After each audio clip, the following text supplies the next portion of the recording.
What up, what up, what up? It's your boy Dave B. Watching Dave B on TV, where we go beyond that everyday bullshit that people be consuming on a day-to-day basis. You know what I'm saying? We get back to basics. Back to basics, you know what I'm saying? I got the red on. You know what I'm saying? I hope y'all have beautiful Jupiter day.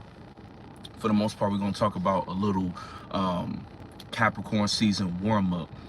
Just kind of breaking down some of the key components of what's going on energetically so that we can kind of peep game and see getting into, because for the most part, you know, Capricorn season is usually, so you know, of course during this time period, everyone in the third dimension is kind of preparing themselves for the year and new energy and all that stuff, even though that they don't really comprehend the fact that on the Masonic calendar, that's what they're going off of. So, you know, basically that's how energy gets thrown off for the most part, because it gets people space where they think that right now they need to rush and try to finish things. People are getting prepared to try to start new things at a time in which the season is basically set for death.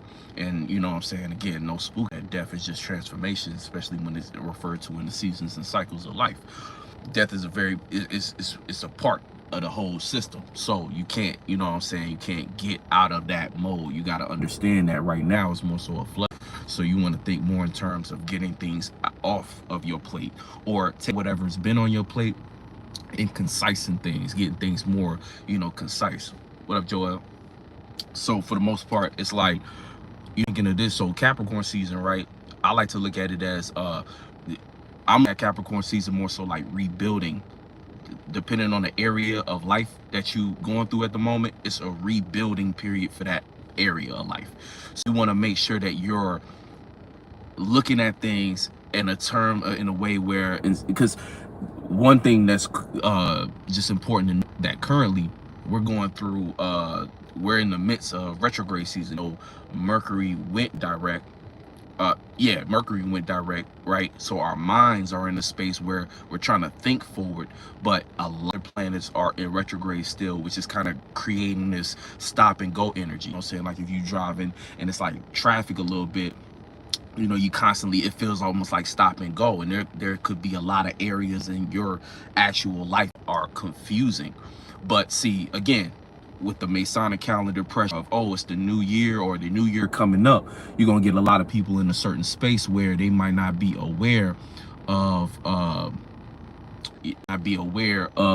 what it is that, it's almost like they're being for it. You might feel this rush, like, damn, I gotta rush and make a decision, or I gotta rush and do this, and I gotta rush and do that, and finish this up and finish that up, be wanting to come to a conclusion of things in order to move and get things going for you. But again, you got to slow down. You know, we still in retrograde season. There's still a lot of you know, say they might not be red flags at the moment, but yellow flags. And it's like, okay, look, you gotta get your mind right to be able to slow down enough to, you know, see the signs. And the better mind state to be in is more so of like, okay, how can I rebuild or restructure this area of my life, this aspect of things, and be like, yo, okay, at the very base level, how can I to restructure this? So for instance, and I'm a breeze through the houses, so hopefully you got your chart with you, or you know what your chart says, so you know what area of life or which house you have Capricorn in, right? So it's like a rebuilding the mentality in the first house. You got Capricorn in the first house. If it's sliding through that, it's going to be about rebuilding your sense of self, because Capricorn deals with the practicality of blueprint. So you want to think of this time going into the winter season, the death period of the seasons, what it is like, what do I need to kind of start to restructure? So restructuring means kind of looking at the structure and saying, okay, well, let's tear this down. Let's create a tower moment. See, when you create your own tower moments, you prevent yourself from having to go through long periods of time of turmoil and kind of like large areas of life, or large periods of your life where you got to do a complete rebuild. It's like, if you understand, because we experience tower moments most of the time because most humans don't want to change. So they wait until something becomes unbearable to actually initiate change. And that's when it feels like, oh, God is putting me through this, or I'm going through this experience that's everything in my life is falling apart. When the you know, when you to understand shadow work and the importance of that. And shout out to Mooney Mercury Bay, because we just did a live stream talk about, you know, and really I should be saying shout out to the Each One Teach One program. You know what I'm saying? If you want to do the Each One Teach One, Mooney Mercury Baby had an actual class on the importance. This is a community-based learning network in which me and a few other great minds, we come together, and it's exactly what the title says, Teach One. We all come in with various knowledge on topics such as spirituality, whole healing, things of that nature, you know, mental health, things that are way more important in the grand scheme of life. You know what I'm saying? These are the life skills you need. You know, you can learn any craft, you can get better at any skill, you can get any job, right? Whatever you want to do in life, you know, in third dimension or in reality's sake, you know, you're gonna have to figure out something that you want to do, put your time, effort, and energy into, whether that be a craft or, you know, whatever your career goals are and things like that, right? But what's be more impactful, or what kind of determines how effective you'll be in that craft or in that industry, is going to be how well you kind of know yourself, and how well you know how to manage your own mind and balance out kind of traumas and the shadow work that you're dealing with that nobody else can see. Because when you clean that subconscious space up, you are able to become more and you're able to put more focus into certain things that you're actually trying to do to create that balance that we all looking for. You know, it's because a lot of people might get introduced to spirituality and then want to completely commit their life to that and neglect the very real responsibilities and connections and things that they got going on in their actual life. You can't do that. You got to create balance, and part of doing that is to get the internal processes right so that you can make better, more effective steps in reality. And that's what Each One Teach One class talks about. So if you're interested in being a part of one of those classes, you can email me at 117conference.info@gmail.com, or if you follow me on IG, you can just go ahead DM me directly. But getting back to the about, so with Capricorn season, right, you're looking at areas of life want to rebuild. And so chances are that, you know, everybody's experience is different. So where you at in life and what you might be going through might be slightly, you know what I'm saying, you know, you got to do your own discernment to figure out what resonates, and, you know, whatever doesn't, you know, just kind of do what you got to do. But for the most part, when you know, at this period in time, energetically, we all kind of going through a switch up. We seeing that, okay, 2025 really about to be on some different type of shit.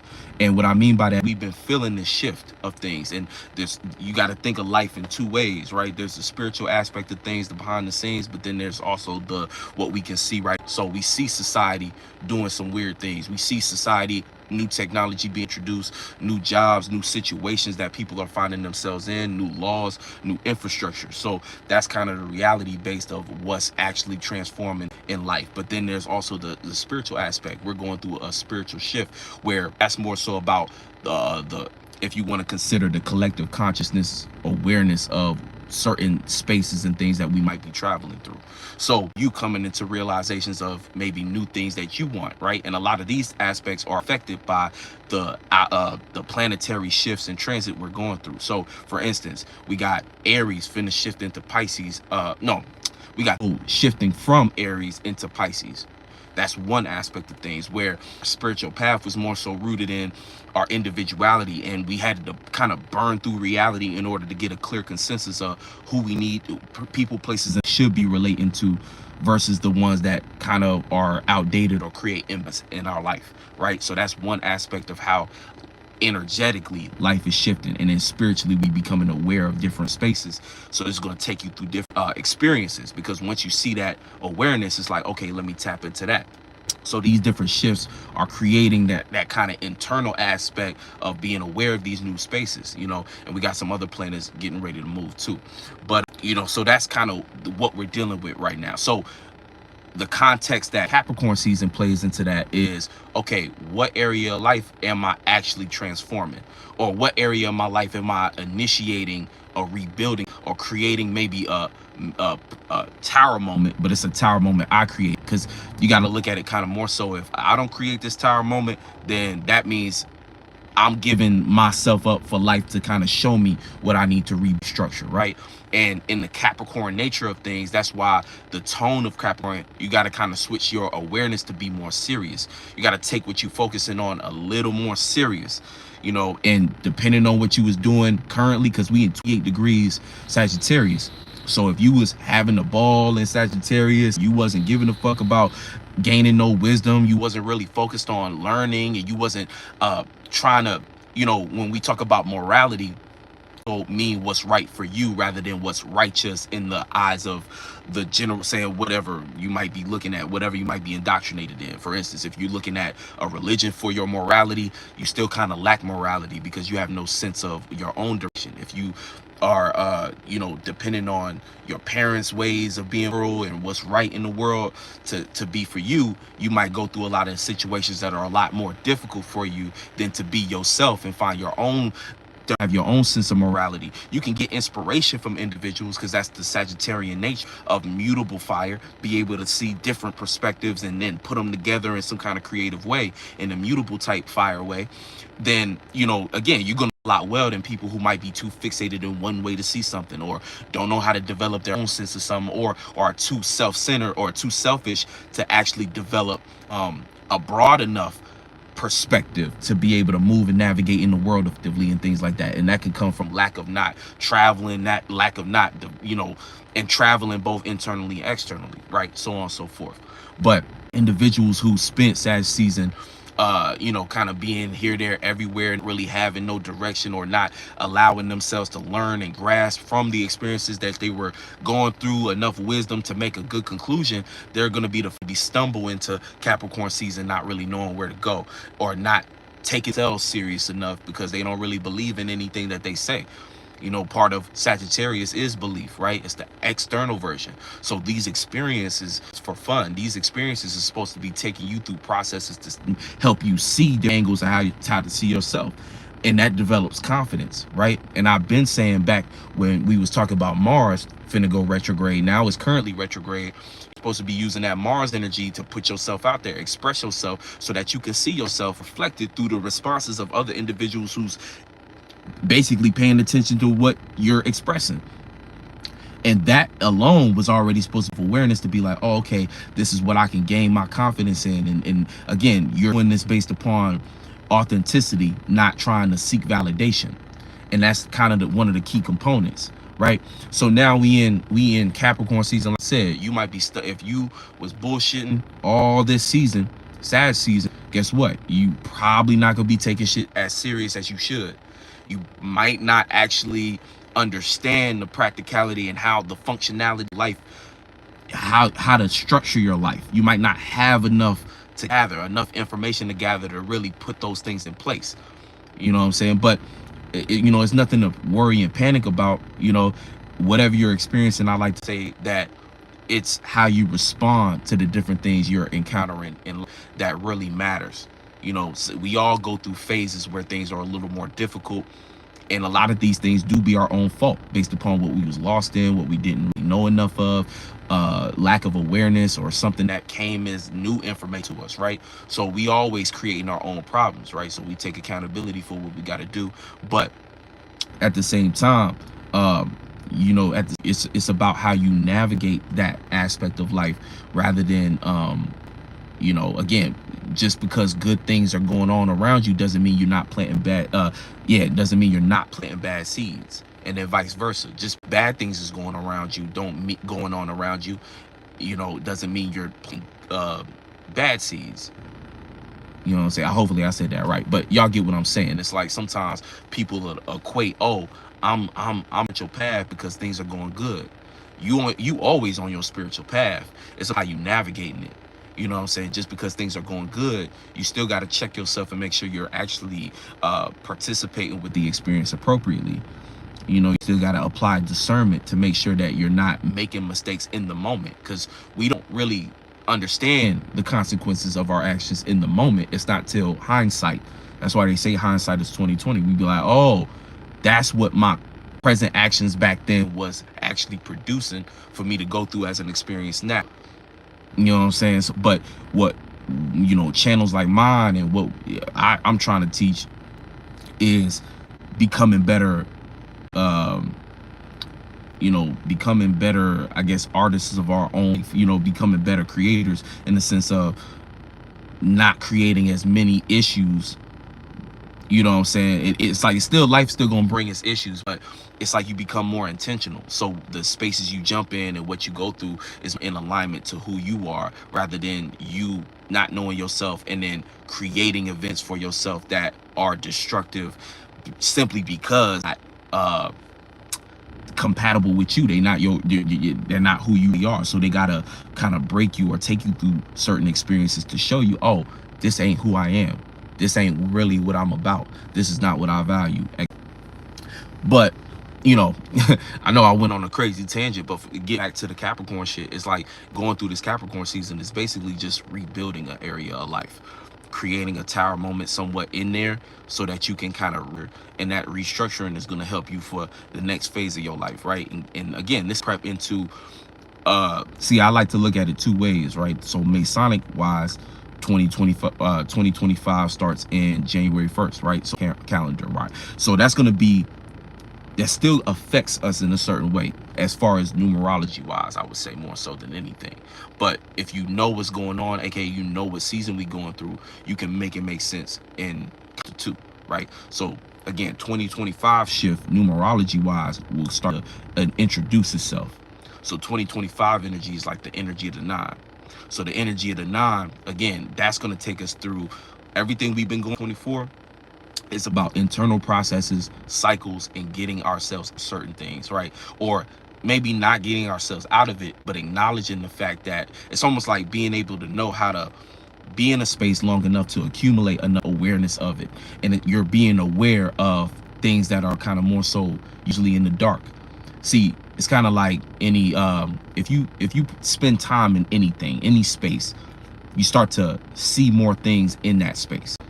It's like you get deeper into it. So the 8 represents that kind of energy where it's like you was aware of something, year 7, you was aware of something, and then you had to make a decision. That decision led you on an angle, a trajectory into something. And then in 8, you're in that trajectory and you're observing it. It's really big. Like this year was really mostly about observation. Observing who in these different patterns we be experiencing, and why, okay, what's this going on, what's that. So after that, it's like, okay, boom, it takes you to another space and be like, okay, going into year 9, you've accumulated knowledge and wisdom over that. So now it's time to express that, explore that space, or basically like knowing better. If you know better, you'll do better. So taking everything you accumulated as that awareness, now let's travel with it. Let's get mobile with it. Let's move here. Let's move there. Let's do this. Let's do that. And depending on how much you really got and built on yourself, you know what I'm saying, depending on how much you built with yourself, determine kind of knowing what to do in this year 9 space, where again, this is in the midst of a shift as well. So with this new shift, you recognize, oh, it really is a new world. This whole year was you getting acclimated kind of yourself in this new world. So now it's about painting that picture that you developed internally during this year. What up, Miguel? You said year 8. Now we going in year 9. Exactly. So again, we finishing up the 8 point in the year 8. It's not really about trying to, and see, this is the tricky part about us going into Capricorn season. Usually Capricorn season, we want to initiate something. We want to push something. You might be trying to work harder, but I'm going to tell you right now, it's like, that's not going to be the actual answer. It's not about trying to push nothing right now. It's more so acknowledging where you at with things, taking the reality of things, like this at with shit. So let me start to, at the root of things, create that structure that's going to be stable enough for me to, like a platform for me to now step into this new year. Sonic wise, it starts January, right? So that's going to be, but see, like really peep what I'm saying. Shout out to Tunnel Vision. Peep what I'm saying. Even though the Masonic calendar is telling you, okay, this is the year, we know the real new year is in March. But what do we do with this 3 months in the mix of things? This is that alone should teach you or show you it's a transitional period. In the next 3 months, from January or from, yeah, like really like now into March, mid-March, this phase is going to be about flushing things out, clean slate for a new platform, and then establishing connection, that aspect when we get to Aquarius. And then Dream Pisces is going to be a nice collection, or a nice, like, basically, like if you were to think the ocean, right? So like right now we're kind of creating the container. So if you would think of Capricorn season, like if you was in a sink, right? You was washing a cup and you trying to wash the cup and shit like that. That's kind of what Capricorn is. It's like, clean it up.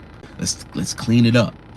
So let's take all the dirt and stuff that we accumulated from the whole year. Let's clean it up. Let's make it make sense to be able to drink from it again. You know what I'm saying? And then Aquarius is more so like gathering what you want to actually put up.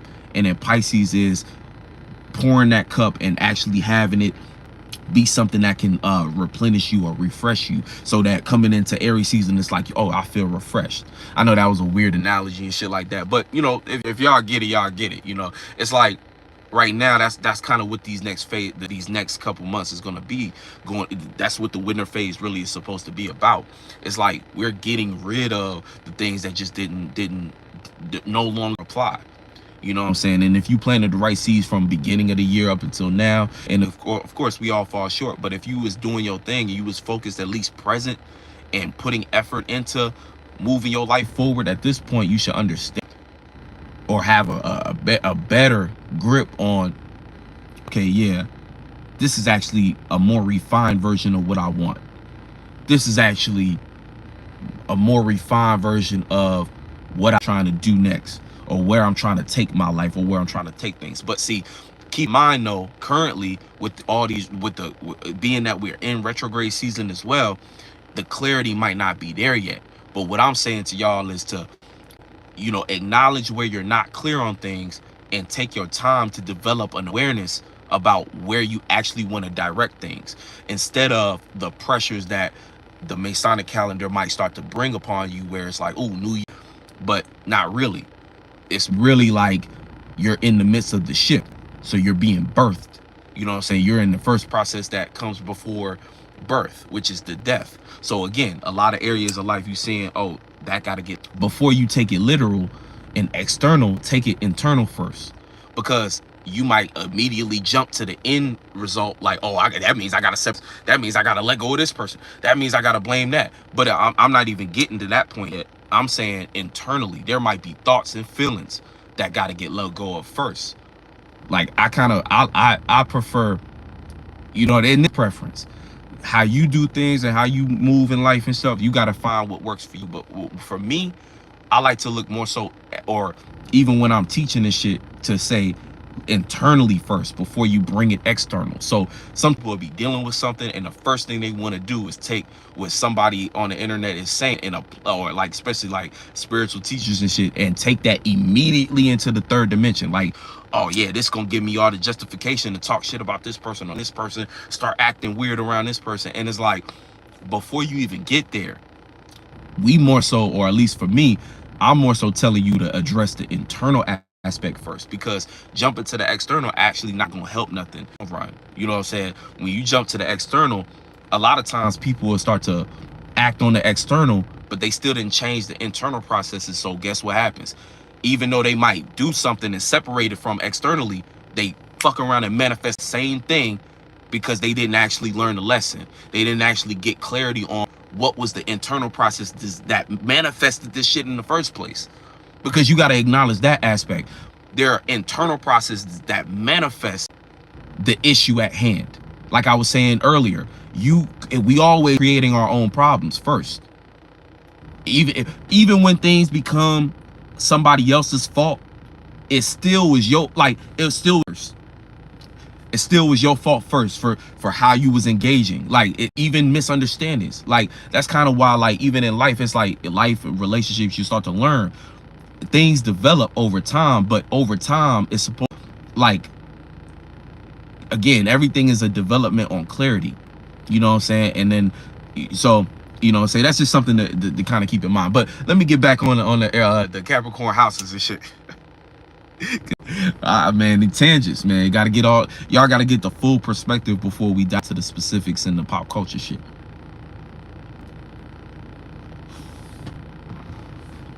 So, going to the houses, might have Capricorn in. So first house is like rebuilding self or rebuilding the mentality of self. So what it actually means to be you, but from a ground basis, a structure wise. So just think of rebuilding kind of your personal interests, rebuilding maybe even, you know, think of it like an opportunity to rebuild your sense of what you consider insecurity about yourself. That's one aspect you could do it, right? Negative wise, this might be a time where, let's say you want egotistical end and you're not really ready to take certain things serious. Well, this could develop into if you were to think like of building something on a stable, it's like it's a bad blueprint of it like that. So if you're kind of in the lower octave going into the sun going into Capricorn season, right? That means you're building a faulty structure. You're not actually observing effective and efficient your current personality is and what's affecting the actual foundation. Like, because even though we're not talking about fixed earth, so it's still dealing with foundation. I like to think of like wise, when you think of earth is like the frame of things, the frame and foundation. No matter what earth sign, it's just they do it differently, different aspects of the frame. Taurus is like what the frame kind of stands on. The Capricorn is like what the frame's intentions are and like where the frame, how the frame is. I would kind of feel like it's kind of like, yeah, the frame itself and the picture of the frame. So like what the frame actually looked like, the intentions for the frame, like what is that frame supposed to be looking like and what's its functionality. And then Virgo is like what the frame is. So again, like the day-to-day details, the materials of what the frame is made of. So when you're thinking of something right now, it's like you're thinking of first house Capricorn. How is my personality and what can I do to kind of work on that frame? Again, the process of Capricorn is to initiate, but it's like a tower moment, right? You create a tower moment for yourself. So this is you going within and breaking down aspects of your personality, what your personal insecurity might be, so that you can extract like, okay, this in like my current frame might not match the goal or intention I have for where I'm trying to take my life. So I might need to just restructure this and put this together in a different kind of way. So that's like one aspect. Hold on. Phone. Can't get too hot. So that's kind of how the first house Capricorn season is going to look. Now, second house, right? Second house Capricorn season is you restructuring the frame of, or the mentality of your values, what you valued in the first place. So looking at, okay, how can I, you know, what was I currently valuing? Let me create a tower moment for myself and kind of re-examine that. Does that match the direct goal of my life? If I value these things, do these things support kind of where I'll take my life in this grand kind of idea or blueprint I have for my life? And again, you might not have no grand blueprint for where you want to take life, but are you work towards? And if you don't, that's kind of like an internal work thing that you might have to go through in order to kind of get a sense of where you want to take things. Again, this is a process. So it's not like, oh, I have to have one right now. It's just start with the feeling of where you want to take things in life, right? You should be able to look at, especially during this retrograde season, you should see all the ways in which you have potential, but are met with the frustration of not quite being able to fully commit to go. Like, this is a time where we all we see it, but we don't really have the enough information to fully press on the go. But we feel enough of the right things. Like, it's a different vibe. We can tell that, okay, we're in the shift, but we might not have all the clarity yet. And that's just due to the retrograde season. But see, the funny thing is, we thought we had it a couple transits ago. It's like we thought we had it, and we was right a little bit, but now we're at that kind of foggy energy, and we're gonna experience that for as long as, like, probably up until, I like to say, when, because from what I can kind of tell, it looks like when Mars goes direct.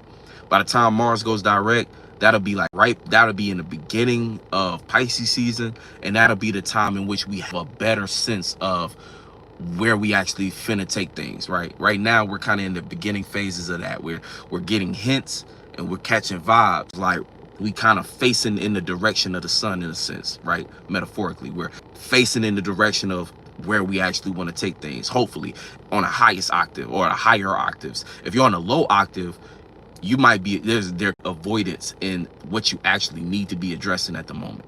So make sure they're not avoiding certain shadow work or avoiding certain realizations for the sake of trying to stay with or cling to what's comfortable. And that's going to kind of be, are you in a space where you're ready to be a spiritual adult, or are you still going to be on some childish shit, where the childish shit is operating off of fear, lack, and trying to cling to things for the sense of not wanting to go through the recess. So that's going to be a very irresponsible spirit, and that's going to be kind of the low octave of experience on this Capricorn season. You're going to see a lot of people maybe reverting to comfort zones or reverting to things that they know not going to work. And is by the full moon, that's going to be a complete, I wouldn't be surprised if it completely yanked people out of their comfort zones just because of the energy. That full moon in Cancer is going to yank anybody who's still trying to cling on to that comfort zone, going to yank you right out of that.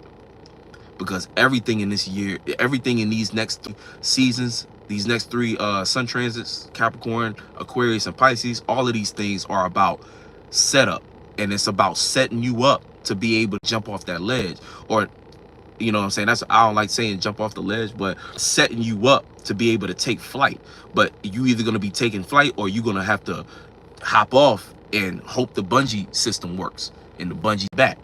But again, not everybody bungee might work. You might start looking like what's the name? Hillary. If y'all watch The Fresh Prince, yeah, the episode where Hillary fiance jumped off the cliff and his work and he was dead. So you gotta check, you know what I'm saying? And see, the thing is, that's why it's like you can't really operate on fear, because how they say, in a way, your faith is your flight. So like what you believe you're capable of, it's like, yeah, you can make that happen. But a lot of people just get stuck with their idea of what it might take to do all the things they need to do in order to actually reach that goal, to make that real.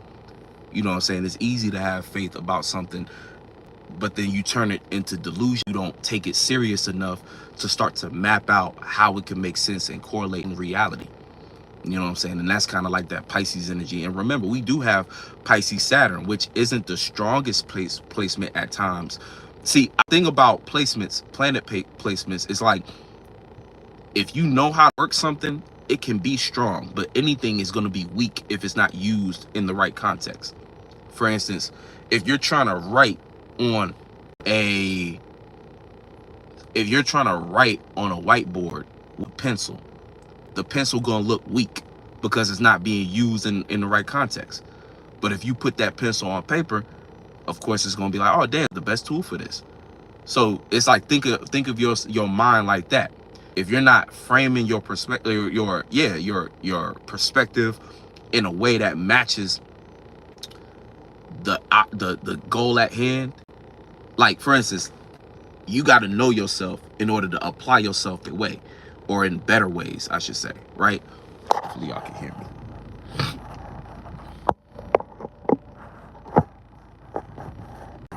You got to know how to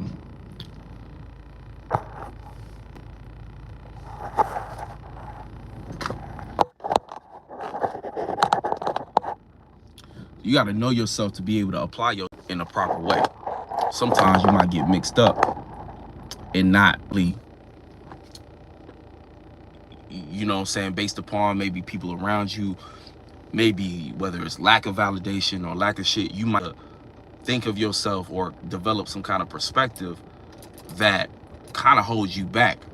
So again, this is that subconscious shit, being subconsciously aware. Because again, we throughout our life, we go through many different experiences, phases, where you might not realize you're adopting a certain perspective based upon who you're around, or adopting a certain mentality based upon what you're into at the moment, that is actually affecting your ability to grow. That's why we go through seasons of death in all periods, in order to refresh the system. So you don't lose track of your refreshing. Don't so sometimes you might just be in a frame of looking at something, a perspective that's not actually be successful in that. So I like to say, like, in a way, faith is your flight, but with that faith, you gotta reframe and get things correct so that you can apply. And then see, knowing yourself is knowing where your skills actually are, and that awareness of where your skills, now you get better ideas on how to apply yourself. And then as you go through experience and you test out that ability, you either sharpen, or regardless, you're going to sharpen that ability.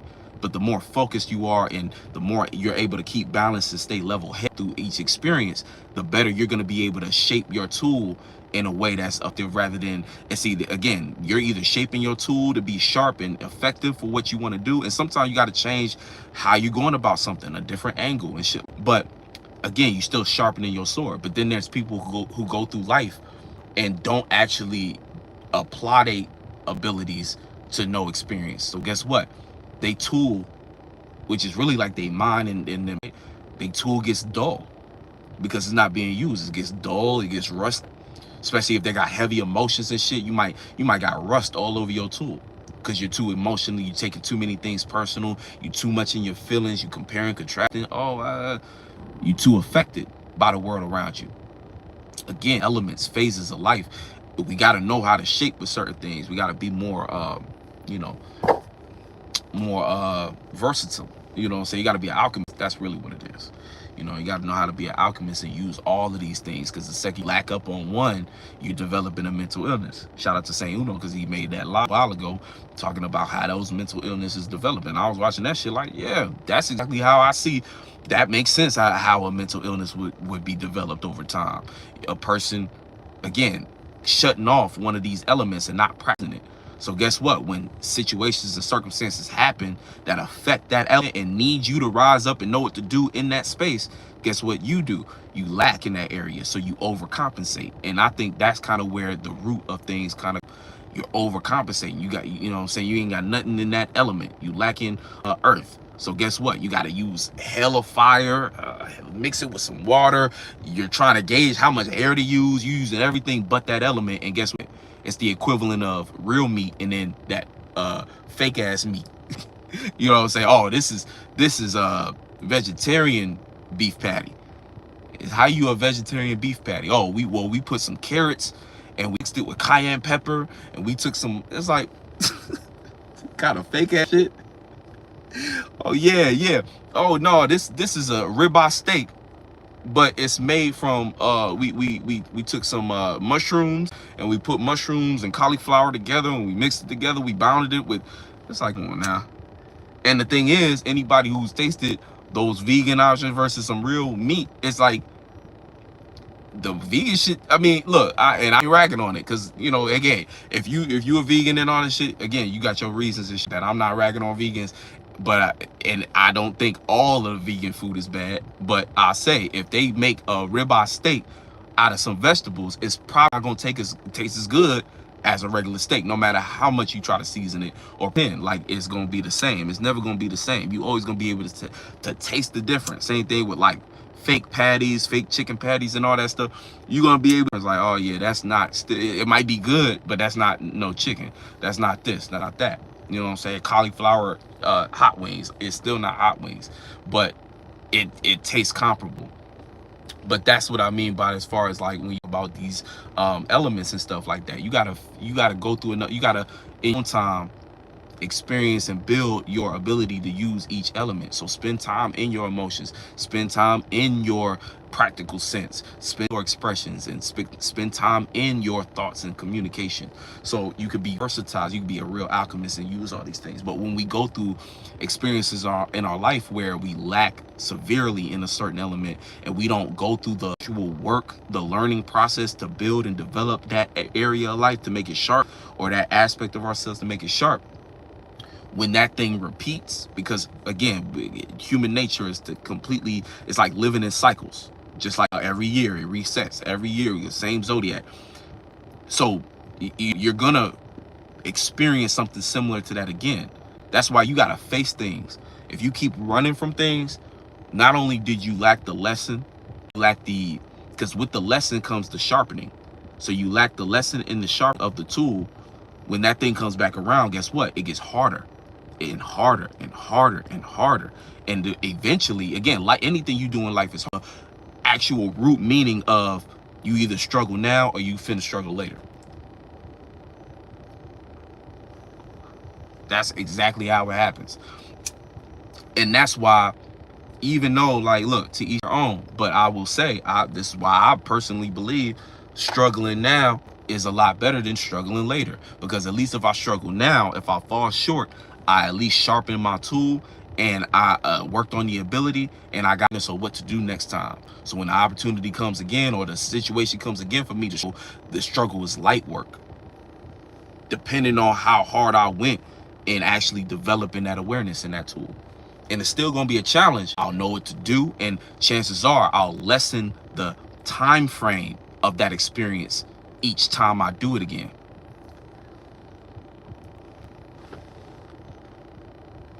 Because folks don't be considering, yeah, we all go through shit, but how long is you finna go through that shit? And see, again, everybody, you gotta honor your own pace.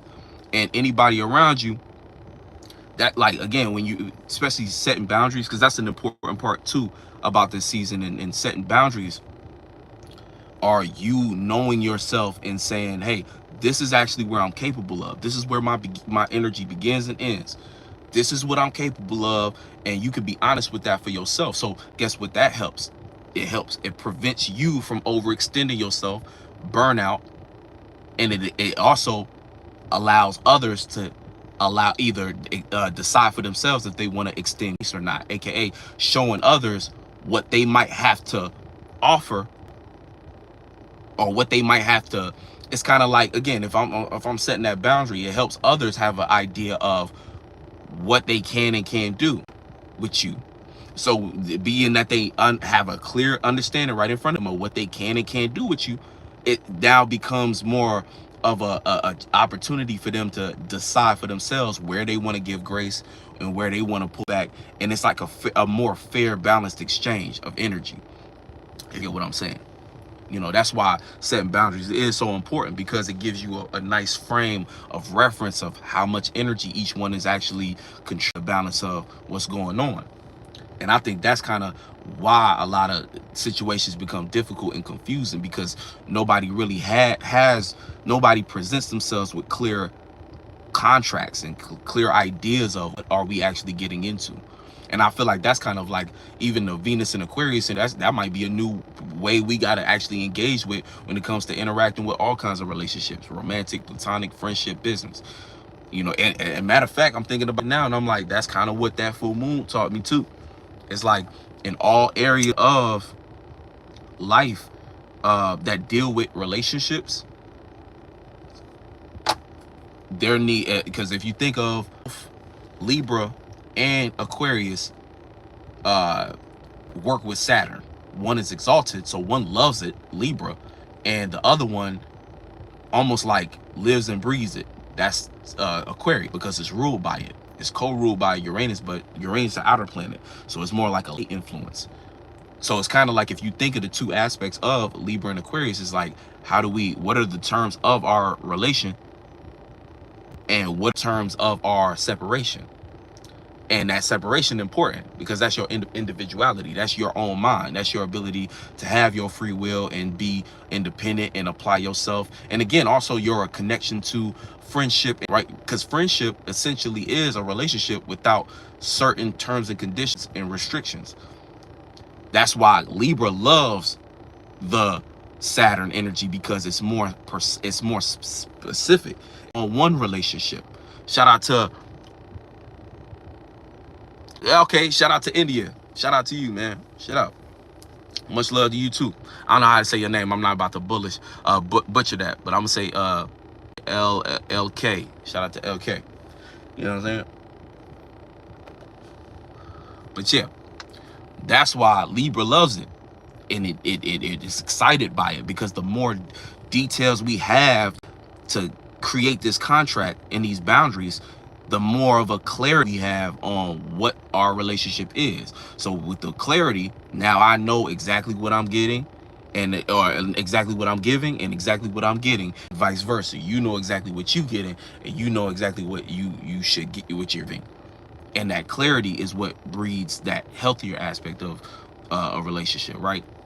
So all relationships moving forward, if you're trying to engage in any type of relation, and again, like including business, like not just, you might be just thinking of a romantic relationship, but this is all aspects. You need to be more, a good idea that maybe introduced is getting better at kind of drawing up this contract. And by this contract, I mean in your mind, knowing what you want and knowing kind of where your expectations at, knowing who you are and where you at, and what, you know what I'm saying, kind of getting those things cleared up before engaging in any kind of relationship. Because see, what happens is, in the world, people more so is motivated by different planets or different energies when trying to establish relationships. So again, if you out at and a lot of it is kind of shaped and formed by the environments that people tend to spend their time in trying to meet people. For instance, if you spend your weekends at the club, you in an environment of very intense Mars energy, hunting, you know what I'm saying? Oh, I'm looking for this, I'm looking for that. Or, you know what I'm saying, whether you horny or whatever, you in that Mars energy. So people looking. So people engage in those relationships, guess what? Their contract is loosely made, or made off of pretenses. It's almost like if you think of a contract template, right? And you just, let's say, oh, if depending on what energy, it's like you type of template you use to draw up your contract. So if I meet you again, and not everybody like this, but see, I'm explaining why there be miscommunication, or there be misunderstandings, and when you hook up with somebody, or when you, and it's like, wait, I thought we was both doing this, but the detail wasn't there in that contract. So for instance, you meet somebody on some Mars shit, you in the club, you like, again, like, okay, you approach them, and it's like, again, passionate, maybe, boom, guess what? That contract template is rooted in Mars. So guess what? It's gonna be like, just because you was in that Mars energy that night, don't mean that's what you want to build a relationship off of, right? So you need to that contract, and before you ain't see. But the problem is, most of the time, let's say you do meet that club, let's say it is a one-night stand, guess what's gonna happen? You've already signed that contract, whether you like it or not. If you meet somebody when y'all y'all having sex, that's already the signing of that. And again, we could take that in other contexts. Business. Second you in business and y'all make money together, or someone's putting in energy and you matching that energy with business, that contract is signed. Once you, like, again, we could take this in many different frames. So you gotta, before you actually, and see, a lot of the energy I'm talking about is 8th house energy, Scorpio energy. Once there's an exchange, so sex is like a physical sex energy exchange, but making money together is also an energy exchange. Using somebody as a resource is an energy exchange. But going back to the contract, so depending on the template, if you have the template, so you meet them that night at the club and then y'all have sex, or let's say you meet them at the club, but then y'all exchange numbers and y'all just prolong the thing y'all both trying to get to, which is maybe sex, right? It's like you grabbed the template and you was rushing to get it signed. You got it signed by them. So now that you got the contract signed, that's like you picking up the contract and saying, whoo, that was nice. Let me actually read what's on the contract. And then all of a sudden it's like pieces. Wait, hold on. We didn't quite agree to this, but the contract we signed was just the template. So this is where later on down the line, when you trying to rewrite your contract, you trying to you know what I'm saying, like there's a few things I got some questions on, and like, hold on, this what's on this contract. Now you look that both of y'all looking confused. Both of y'all like, well, you know, I didn't agree to that before we signed this. That wasn't on the initial contract. What area and location, like, again, the space you meet, who you dealing with, because you got to think of all spaces, locations is whoever meet up or whoever you see in a location, they were brought there by similar desires. That's how we all here on earth. We all human-like desires. So this is why we're all together. But it get deeper and deeper and deeper depending on, again, the times you go to a certain store. You're probably going to meet people who had that similar desire, maybe a different thing that they are after, maybe little details different, you know, making each one different, but y'all was on the same type of time. So again, if you, and this is just kind of like, I'm breaking down some shit like when you just engaging in life and shit in general, like different area, you know, they be aware of where you meeting people. And again, like I said, beyond just romantic, also business. You know what I'm saying? You somebody, you know, if you want to be successful and shit in whatever industry you into, you need to go to the spaces those people be at. Network. And that's literally what the Aquarius aspect is, networking. And networking ain't got to be so, you know what I'm saying, one-on-one. But again, the contract is more broad. That's why those contracts work differently than when you more the Libra contracts, aka what's a relationship or a partnership business. You see Saturn kind of like, even though Saturn is exalted, usually we look at exaltations as, oh, that's a plus. But then that's like, no, I really fuck with boundaries and restrictions, because the more there are, the more clarity. And see, the more clarity that's established, the more we can exchange those different things that we want to exchange without getting too mixed up on things and shit like that. You know what I'm saying? But for the most part, when we talk about so I know I got on another tangent with the houses, so let's get back to the houses. So when we look at the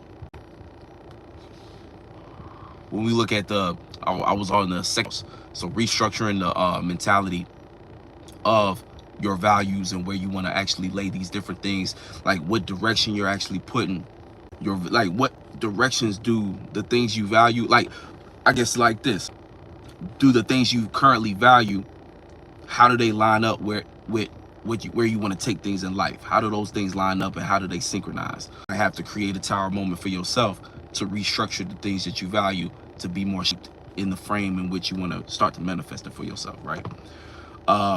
And so that's going to be like, remember too, Capricorn energy is also putting in the work or create a new system. So you're creating a new system for your values, a new way of valuing yourself, and a new investment into the things that you know, see of value that you can equate to like a gift to offer to the world. So whether that be a creative gift or, you know, whatever it is that you consider a gift of yours, or a craft or anything like that, right? Then you go to the third house. So this is restructuring how you're seeing your surroundings. So rebuilding your surroundings. Are the individuals you're around, or I like to look internally first. So I say the frequent thoughts and feelings that you be encountering and experiencing. Are these frequent thoughts and feelings actually leading you to where you want to go and take things? Well, guess what? You might have to get a little more serious, add more structure to where your third house, your familiar thoughts is looking like, or you get some familiar feelings and shit like that too. You have to kind of work with that and restructure that in order to make sure it's on track to get where you want to go. Fourth house, into aspects of how you feel, your sensitivity level, and what you might consider a kind of like a deeper insecurity, maybe even checking childhood things, like circle placement, because it's not where Capricorn likes to be, but you can be more efficient and effective, aka have a stronger heart space, sense of self, if you actually take the time to restructure what you might be emotionally dealing, create safety within yourself, right? It's going to feel uncomfortable, but creating that safety within yourself going to make you more confident externally. It's going to help with the way you even handle business and things like that. It can make you more solid because you won't be so you won't feel so vulnerable. So you can restructure what you feel as vulnerability or what you consider vulnerable and create new safety shelters out of that aspect of things. Now, fifth house, this is going to be needing to restructure the mentality of how you express yourself. So this might be, again, another difficult aspect because this is dealing with the opposition, like, well, was not an opposition, but it's dealing with Saturn energy and the sun, which Saturn and the Saturn is always trying to create structures around how the sun expresses itself. And the sun is like, damn, I just want to do me. So, but in the context of the fifth house, having Capricorn there already makes it kind of difficult to have fun, but your fun is more so rooted in things that are serious, or more so it's kind of like that dry humor type stuff. But nonetheless, with Capricorn here, you might have to start to restructure how you express yourself, because based upon what you might be paying attention to, these might not be actually what you want to focus your time and energy on. Again, what you might be paying attention to or what you consider entertainment might not be actually in the frame of where you want to take things in your life. So you might have to restructure how you spend your free time. You might have to restructure how you rework how you express yourself in order to be more. So again, you might be too negative. You might be way too negative. You come around people and you might be kind of shifting the vibe to look at the problems of things. So you might have, but see, the thing is, you might think like that, right? If you think like that, then you just think like that. But the way you express yourself, you might be giving others certain energies that make them not want to do certain things around you, or not want to mess, you know what I'm saying, not to want to be your same space, because you always making something that we trying to do for fun a job. So you might have to restructure how you express yourself so that you can have better networking, better connections and things like that, and people will start to kind of see how you see things differently. And again, this doesn't mean you have to be like acting like everything fun, but again, you can turn maybe your more cynical expressions, you can turn those into dry humor, to where it kind of come up now like, oh, that was a joke, but you could be dead serious, but you know, people is kind of still about it and things like that. Capricorn is good at that energy. But again, that's just expressing yourself and what you might start to see take place in your life, because the sun, about the sun transit there. Sixth house is going to be restructuring how you work and build on things. Your routine might need restructuring. Your diet and what you kind of doing with your body, you might realize, damn, I'm having too much you know, bad energy levels, or not enough energy to get up and do this. I'm a little lethargic. I'm feeling, you know, sluggish and things like that. So you might have to redo what you eating and consuming, or what's going on in your gut. You might have to, you know, fix your diet a little bit, you know, incorporate new things and get, you know, better foods for you to be able to have the better energy. You know what I'm saying? If you're getting energy off of potato chips and shit, you're not going to be able to do the type of things you're able to do if you was eating, like, you know, something else. If you was eating maybe depending whatever you was, you know, eating, like, again, some broccoli or some vegetables or some fruits and shit like that, you might have better energy to use the energy off of potato chips. But when it comes to yeah, so creating a tower moment is you getting in the mix, like, oh, okay, let me switch up this routine. In the previous house, you know, creating a tower moment itself would be like, you know, you being aware, you being like, all right, let me pay attention to different things, or let me start to express myself differently. So you getting ahead of that.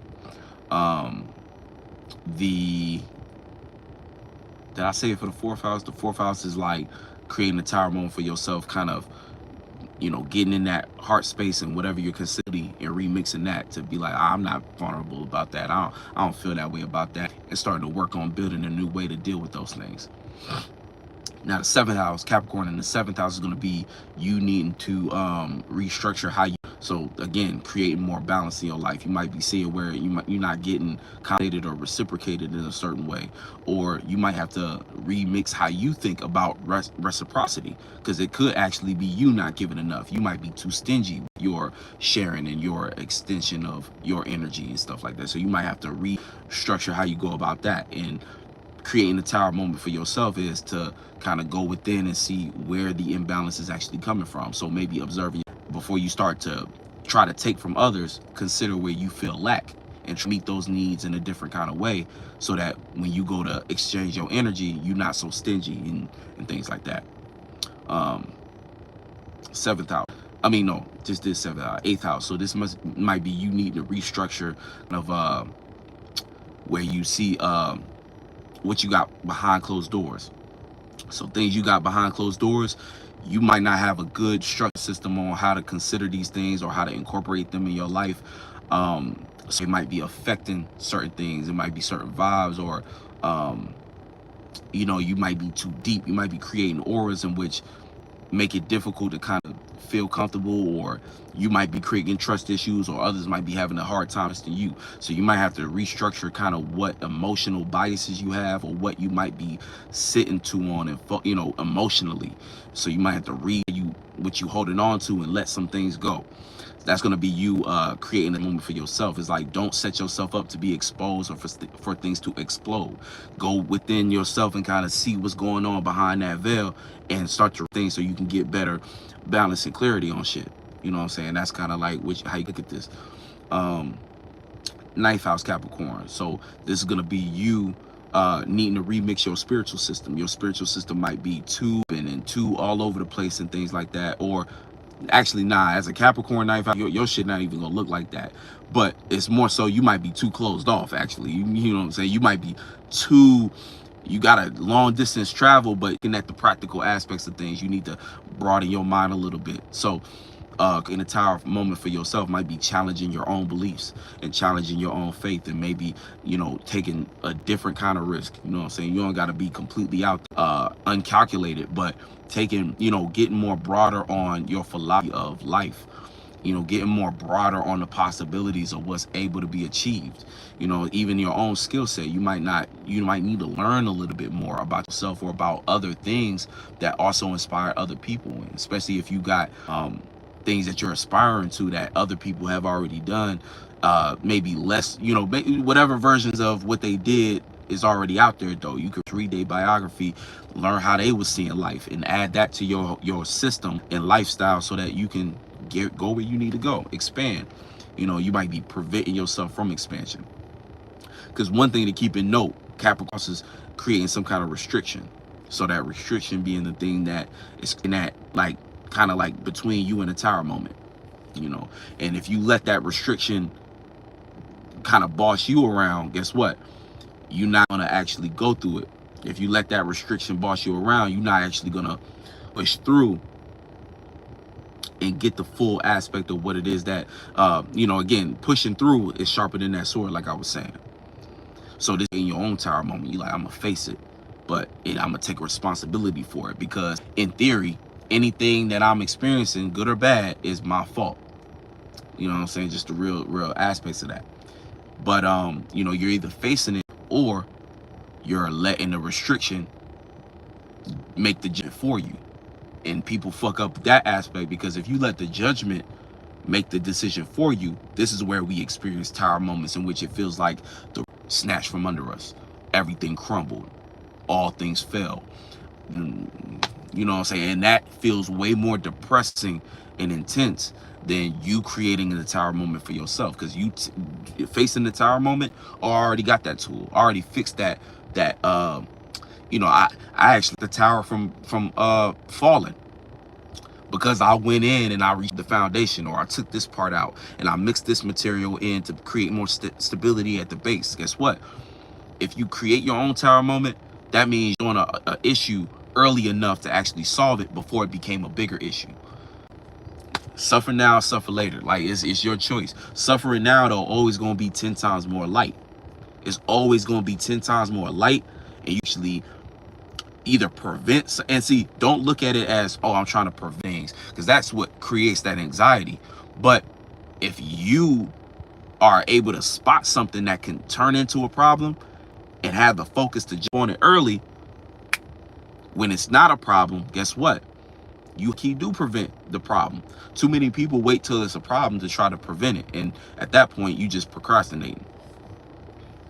If it's already a problem, it's a problem. You should have been addressing that shit. You know what I'm saying? So that was the 9th house. 10th house, Cap. You know, you home. So this, but still, it don't matter if you home. You still got work to do.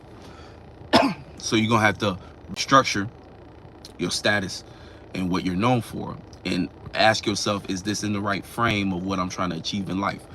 And creating a tower moment for yourself is going to be you getting out in front of you broadcasting more of what you rather build your status on. So if you still broadcasting things that aren't matching the type of status you want, then that experience, again, you're allowed, maybe there's a restriction there in the status you feel like, damn, I need this amount of money, or I need this, I need to be connected to this person, or I need to do this thing.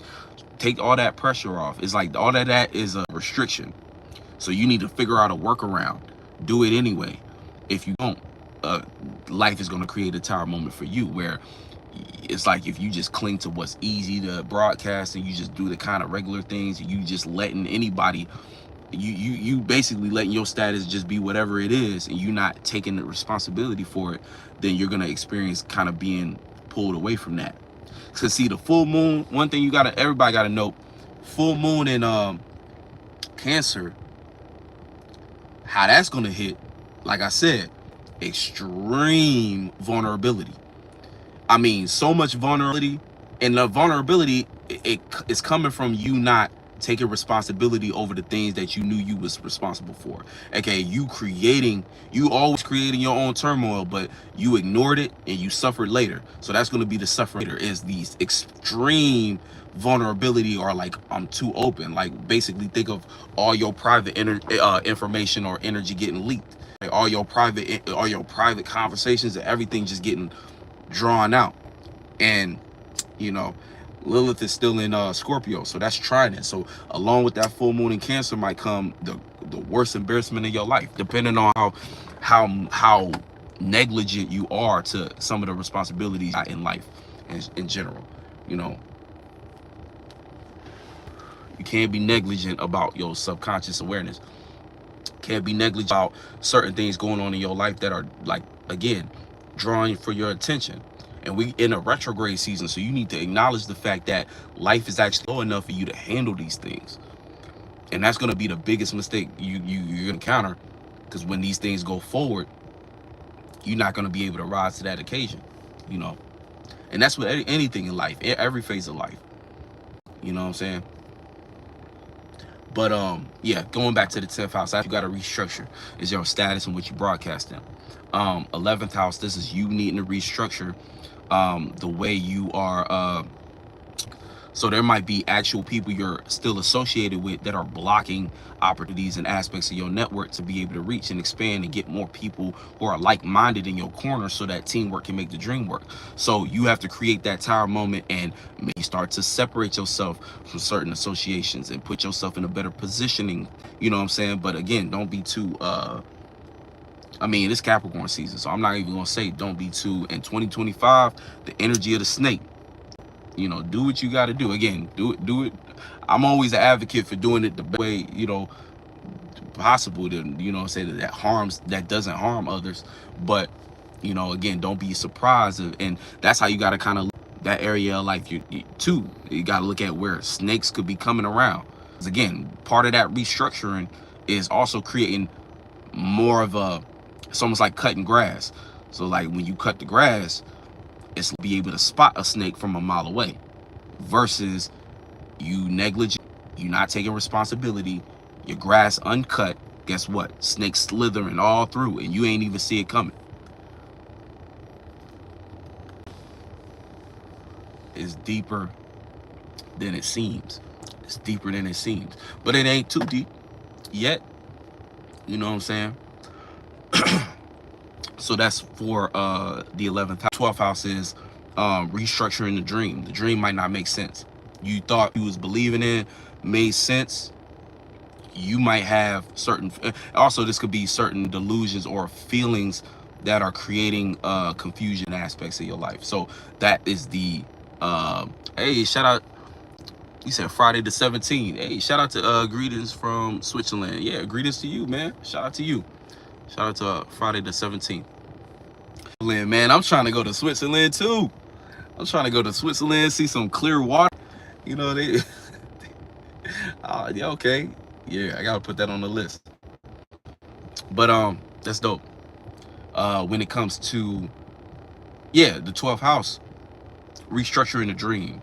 So, you know, the restriction could come in the area, could come in the aspect of like things you're delusional about, maybe your emotional state or lack thereof, or emotional awareness and lack thereof. You know what I'm saying? So you depending on where you at in that aspect, because see, 12th house Capricorn, everything you dream up, there's an emotional aspect to getting it done though. Saying like your emotions is driven by what you can get done and what you can achieve. But sometimes, you know, Capricorn has a hard time in the 12th, because if you don't think you can achieve it, you'll create a delusion on why it's not capable. So this stump a lot of your dreams. But just as it could stump it, it could be the greatest boost. I'm slipping over words. It could be the greatest boost, because it's like, if you believe you can achieve it and you start to put the pieces together on how to do it, you can do anything, kind of low key, you know, as a Capricorn 12th house. But it's very dependent on the space, like how you feel and how you feel about yourself and the capability. And a lot of that also comes from looking at resources, because you might be looking at the reality of it and be like, well, it's not enough resources to have faith about this. But that's where Capricorn and Jupiter have a hard time, because like, just because you don't have the resources right now don't mean they're not attainable. And the Saturn energy from Capricorn is more like, well, why would we believe something that we don't physically have the capability to do in the present? Like, so that's where those two have conflict, and Jupiter falls in Capricorn for that reason. But, you know, saying nonetheless, though, talking about just 12th house Capricorn, that's some of the restrictions. So creating a tower moment for you, just getting ahead of yourself and reforming the dream to make sense. You might just have to be what it is. Well, let me jump in the dream and let me make it make sense. Or 12th house could also be your subconscious awareness. So there might be certain things subconsciously, maybe even shadow work, that you're realizing is calling you to, you know, whether it's experience life the way you are or whatnot. You know, 12th house is very much a internal, you know, energy. So it's kind of dealing with what you believe. Like, I hate to be like that, but it's like, it really is dealing with what you believe, and what you believe will come true. Your faith in what you got going on too, whether you feel connected, isolated. So you might feel isolated, like going through the sun in the 12th house. That's why it'll feel isolating or connected.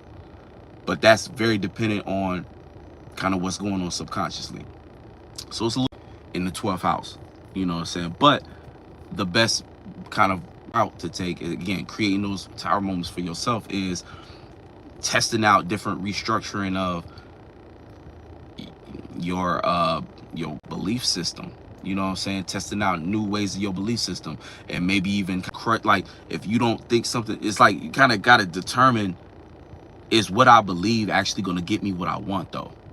Because see, that's the thing. It's like, what you believe can get you what you want, but you got to start with the believing. AKA, you in point A now, and point A don't look like the end result. So you got to believe your capability to reach the end result in order to move in that direction properly. But a lot of people stay still because it don't look like it yet, or it don't seem like it's capable. It don't feel like, I don't know, I don't see, like, but it's because your subconscious space, you still attached to certain either emotional, it could be anything. It could be trauma, it could be emotional things, because in the 12th house, we kind of dealing with the psyche, and we're dealing with, like, again, what the fundamentals of your belief system. And your belief system is built up upon experiences, but the emotional experiences. Like, if you think of the difference between psychology and philosophy, right? Philosophy is the expression of different ways to think externally. Psychology is what created the need to explore and develop a thought pattern like that. So it's the belief behind, like, it's the belief behind what our philosophies are built on or made of. So if y'all following what I'm saying, that's why, like, psychology is nothing more than the internal aspects of philosophy. So yeah, we got philosophy. So these are philosophers with their own minds that express what they believe. But study the psychology of the philosopher. Oh, judging from their philosophy, their internal beliefs about themselves is what led them to see the world the way they saw it. So this is why in your own life, you kind of have to balance the two. You have to know your philosophy, your ninth house is developed based upon you expressing or going through experiences and expressing them. But what creates your meaning and reasoning and why you believe what you believe came from your emotional responses throughout that experience. That's what builds up my psychology. So this is why people, and they have parents, you know, they based upon how it's like they grow up in a certain condition externally. A child is born, grows up in the suburbs, right? So look at him and we'll say, oh, well, his philosophy of life, we'll say, well, judging from where he's come from, we assume or expect his philosophy of his environment, right? But before we even get that, I think but again, a kid is born, grows up in the suburbs, right? So when that kid is going through life, each go through in life, the emotional response and what they chose to do, emotion, but it's basically like this. Their emotional response to their experiences is what's formulating their psychology. So this becomes how to think, right? But first it was how they felt. So their emotional response to their experiences is developing their psychology. So this is how they felt. Now their response to that feeling or reaction to that feeling becomes what they develop as their philosophy. So on the surface, this is why a lot of times, this is why people end up needing therapy, because a lot of times people will judge things on the surface. This person grew up in this environment or doing these types of things. So they'll say, well, they should think like this, or but when that person start acting out in crazy ways, extreme ways, or ways that's not predictable by what you see on the surface, everybody's confused. Oh, this kid got, and then we start diagnosing people. Oh, this person got bipolar disease or mental illness. This person got whatchamacallit, you know, the trauma-based ones. This person's avoidant, or you start to label their psychology, or you're trying to cling to something to kind of be like, oh, that's their problem. That's their problem. They need to see a therapist. But it's like it all comes from through these experiences, having an emotional reaction to it, and what they chose to do in that reaction is their philosophy, and they develop that philosophy. So now that's what they think life is about. So they start to express themselves in that direction and going on and on. You know, yes, it's like, exactly. I hear voices and all the while it's because they understand the separation between, first of all, them being an observer or a spirit, creating these different perspectives, and then the kind of like the root of schizophrenic, or like, that's like when you're so removed from your feelings and thoughts, you're so removed from them, you're too removed from them, and they start to conflict with each other. It's like a sweet spot, you know, because not enough separation is like increased, not enough separation creates like that kind of like OCD, ADHD, like it's kind of creating that nervousness. But schizophrenic is like so much separation that is too far. So it's like I'm too separated from my thoughts. I think these are whole different people. You know what I'm saying? But too into your own thoughts. That's like people who develop more of the mental illnesses, like you know, like the high anxiety ones, even though schizophrenia can create anxiety, but it's from a different reason. It's for a different reason. But like different ones, like I think like kind of like bipolar disorder. It's like you're so close to your thoughts and feelings, you think you are those things, and now this is why your moods fluctuate super intense wise. Versus schizophrenic is more like I'm so separated from my thoughts and feelings that I think they're whole ass different parts of me type shit. Man, it gets deep though, and all of this shit is crazy because it's like I could go on and on, because it's like it's so many different avenues that this takes and branches that it makes, just based upon, you know, the mind. That's why the mind is a powerful thing. You know what I'm saying? It's a powerful thing, man. So it's like you really got to protect your own mind, and during these times, it's just, you know, the thing is, you know, you won't drive yourself. Just try not to drive yourself crazy. And the driving yourself crazy comes from thinking you gotta rush. Like you ain't got, you know what I'm saying? Take your time at the moment, but be serious about your time. So taking your time, but being serious about it is, again, fleshing out the actual meaning or the root of what you involving yourself in and what you're doing with your energy. Flesh it out. And then like before you even do that, figure out what you want. You know, flesh out what you want. Take the time to observe, okay, this is where I'm at in life. What you want. And do your best to align those things. And along the way, again, exercise those healthy boundaries, exercise those frames and things like that to get things kind of, again, we continue to produce, again, more mature spirit. I produce my own experiences, so I need to make sure that in a good space, or just a space that's able to balance all things, or, you know, what I'm encountering, in order to make better decisions. Again, let me know myself enough to see myself, right? Observe what's going on, so that I can be more intentional about how I'm externalizing my energy, my time, attention, focus, and all that good stuff. And that's going to lead you to, again, you're just being a better artist or a better producer of experiences, a spirit, you know, creator, those things, you know, what we may refer to as God, you know, conversations with God, knowing how to talk to ourselves, you know.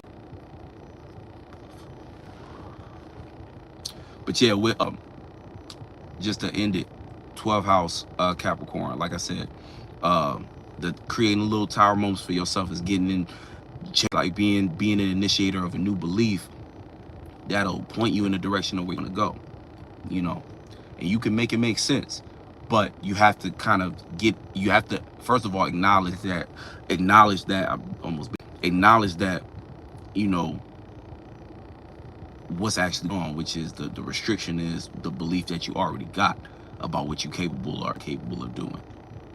So it's like create the tower moment by jumping in and saying, let me structure this belief to be more in the area of life, or more in the direction of how I want to take my life. And then all of a sudden, boom, you've flipped and learned how to utilize the 12th house Capricorn energy. And it's like, boom, it's like a layup. You know what I'm saying? Yeah. But yeah, that's what we gotta kind of, this the warm up for Capricorn season. You know, vibe from being in Sagittarius and vibing and, you know, oh yeah, let's get serious though. You know, and honestly, this Sagittarius season wasn't even about all of that. It was more so, it was very much about seeing the perspectives and incorporating those things, like kind of like understanding more, like more so I found myself more so just sitting back and learning, choosing to learn, you know what I'm saying, spending time really observing what I'm looking at, and kind of seeing the relation between what I'm looking at and like what's going on inside, what I'm seeing inside, you know. Also, even with your own faith and belief and shit like that, like a lot of these energies connected to the North Node, so getting a better framing or idea of your spirit, where you actually trying to go with things, you know. And that's creating more mobility, more, because see, one part of like Sagittarius's benefits is kind of understanding, oh, the more possibilities than what I can see. Because once you start to see life through like more of a kaleidoscope lens, most people only see things black and white. But when you got more of a kaleidoscope view of life in the world, you become kind of like a superhero in the eyes of other people, in a sense, because you'll be able to do creative things that people didn't even fathom of thinking. Like, I didn't even know I could do that with my energy. Or I didn't know I could do that. AKA, you start to become, and this helps you out. You start to hit certain sextiles, you know, with Aquarius, now you unique. And then, you know, say now Libra, now you got new relation bridges that you can jump in, and so on and so forth. You know what I'm saying? He said office zombies stealing leprechauns. Shout out to Nomadic. Hell yeah. Shit.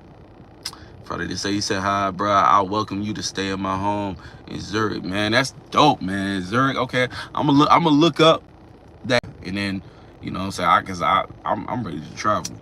I'm ready to move, man. But at the same time, we still grounded. There's still a lot of grounding to do. You know what I'm saying? Still a lot of grounding to do.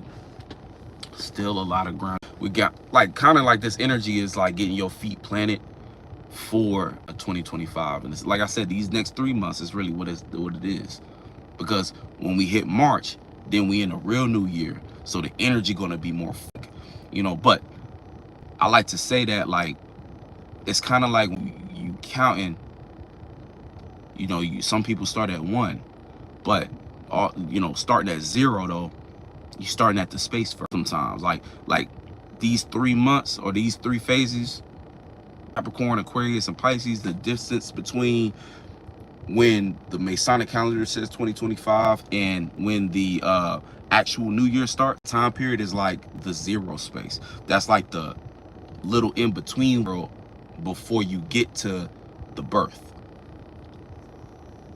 So that's kind of what we're rooting ourselves in. That's like what we're really right now in the winter time. It's like all of that energy that's there right before birth. So this is really where the tone gets set. But a lot of people, they basically birth themselves prematurely because they give birth in in Capricorn season. So, you know what I'm saying, allow yourself to fully cook before you're ready to, you know, pop out. And again, you're going to get better energy that supports doing those types of things. Mars going direct, you know what I'm saying, and then it's going to be direct in Cancer. But by the time Aries season comes around, I think Pisces season, like near the end of Pisces, we're gonna see Mars come out of Cancer again and in full effect. You know what I'm saying? That along with the Aries, with the Aries energy, yeah, it's gonna be different. The North Node gonna be in Pisces though. This North Node currently is getting us the last little bit of internal fight in battle so that we can actually be clear. And anything that was holding on, that was creating imbalance, could be let go of. And then boom, all of a sudden, now the nodes shift, and it's time to actually just move for the dream. But it's because we got all the right fighting tools with us already, and the fight is good. It's gonna flip. See, 2020 up until now, this spiritual war was more internal. But there's something in me that kind of says in 2025, for the next few years, we're gonna see that spiritual battle external. You know, maybe not exactly at 2025, but this is where we're gonna start introduced to it, because we're gonna start to hit the type of transits that actually initiate change in society, which is the Saturn and Aries. Because Saturn and Aries is like completely, that's when we see the old world frame get torn down. Saturn and Aries. Saturn falls in Aries. And then Neptune and Aries. People willing to, again, at this point, this is religious warfare. So this is like, you know, what people believe in, they willing to die for. That plus Uranus and Gemini. So this is like like Uranus and Taurus. You got to think Uranus and Taurus is like, wait, y'all, before we blow up the whole world, let's actually think about this for a second. Let's structure it out. Uranus and Uranus and Gemini is like, oh yeah, fucking press the button. Because in a Gemini, the end destruction is way more like, it's curiosity driving it. You know what I'm saying? Curiosity driving the chaos. So when curiosity drives chaos, there's gonna be more chaos. When, you know, Taurus is more, let's stick to what we know approach to chaos, is like baby steps, internal. But Uranus and Gemini, that's going to be more like, oh nah, let's get it. And, you know, yeah, Jupiter in Cancer, that's gonna be a lot of well, that's gonna be kind of different. But anyway, I do gotta go. I gotta go ahead and get this bread. But cause I got some shit to pay. It's payback season, you know what I'm saying? As far as actually getting all debts and stuff cleared out. But yeah. So yeah. Hope y'all have a beautiful and the Each One Teach One classes. We also offer a drop-in. So if you just drop into one of the classes, let me know, because I can give you a schedule of all the classes, and you could pick which one you want to do a drop-in for, and that'll be the low. You know what I'm saying? So if you're still interested in being a part of Each One Teach One, maybe you want to give it a sample, you could go ahead and do that. And we're doing a deal too. If you bring somebody, it's $10 off. So you know what I'm saying, get a nice little discount. That'd be dope. Yeah, you know what I'm saying. What else? I always feel like I'm missing something, but for the most part, like I said, have a beautiful Jupiter day. Let's keep it going, keep on building. Remember, tomorrow at 8 p.m. is the Creators on Vacation Season 1 finale, so you don't want to miss that joint. Make sure you catch that again every Friday at 8:30. I want to say at 8:30. Yeah, you know what I'm saying. Let's get it. Much love. Catch you on the next one. Peace.